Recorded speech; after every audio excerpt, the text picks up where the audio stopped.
Well, one of the hottest political controversies in recent weeks has concerned Michelle Bachmann and a Newsweek cover that showed her in what many called an unflattering light.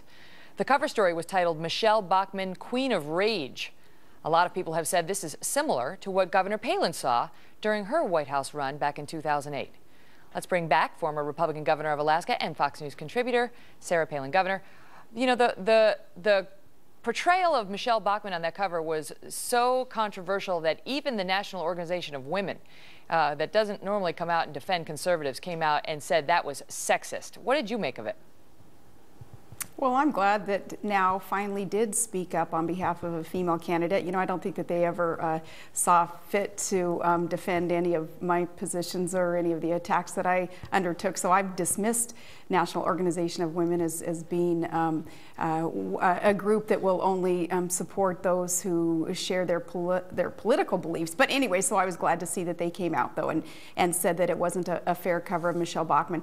You know, bottom line, every candidate is going to be vetted. I think now more so than ever, because we learned a lesson with electing a president who was not vetted by the mainstream media. And, you know, basically we're asking now, what did we get out of that? We got an inexperienced president who had made a lot of promises, a lot of glittery generalities that he promised in some new utopia that he was going to create for the country. And now look at where we are. So I think there's going to be a lot of vetting, and some will interpret that because a female candidate will be vetted the same as a man, or even more so as being sexist.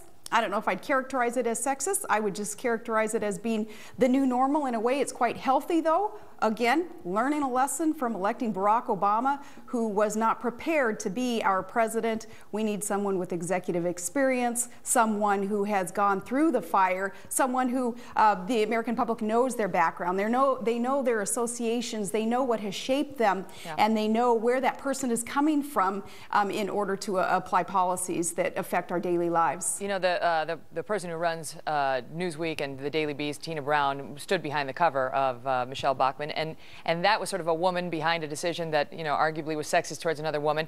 Another very well-known woman, Gloria Steinem, who is a leader of the feminist movement, came out, Governor Palin, and spoke about you and Michelle Bachmann. And she said that the two of you are opposed to the women's movement, that you've sold out the women's movement, and that you are on her list of, and I quote, the women only a man could love. What do you make of that? I think Gloria Steinem evidently has had her day and her rhetoric.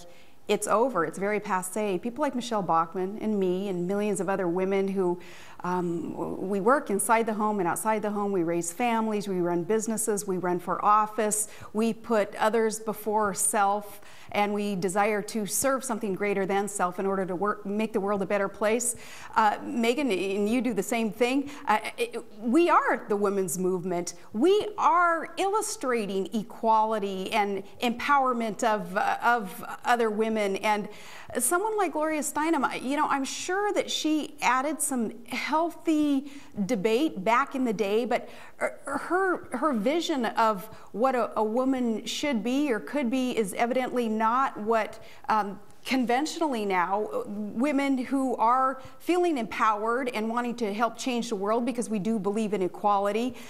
She does not share our views of women being able to do much more than she gives us credit for. And speaking of women who want to change the world, do you remain one of them? There's been so much speculation about whether you're going to get into this race, you know, that you've been the stalking horse, and so many people would love to see you enter, Governor Palin, and saying that your schedule, Karl Rove was saying your schedule coming up in the fall suggests that of a would-be presidential candidate.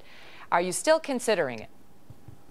I am still considering it, and I do want to help change the world for the better, again, along with millions of other conscientious Americans who know that America deserves better than what we're getting out of that political bubble in Washington, D.C. What would make you get in at this point? Still listening to the debate and the discourse in the GOP lineup right now, and still looking for that candidate whom I can put my heart and soul behind to support. If I don't see that person here in short order, I would be willing to put my name forward in the name of service. Have you not found him or her yet? I'm impressed with the lineup. No, I'm impressed with the lineup, but there still is quite a long process. There's going to be a lot of comings and goings with this lineup. And, you know, I know that because I've spoken with them, I know that I am not the only potential candidate still on the sidelines waiting to see how things are going to unfold. Are you going to tell us who you're referring to? Could it be Governor Chris Christie of New Jersey or Paul Ryan of Wisconsin? There's a bunch of them. There are a bunch of them who are doing the same thing that I am doing, and that is considering, you know, the life-changing impact on family decisions that have to be made before jumping in. Yeah. Well, it would certainly make things interesting. So, in any event, Governor Palin, thank you so much for your time. We appreciate you being here. Thank you. Welcome back. Thank you. All the best.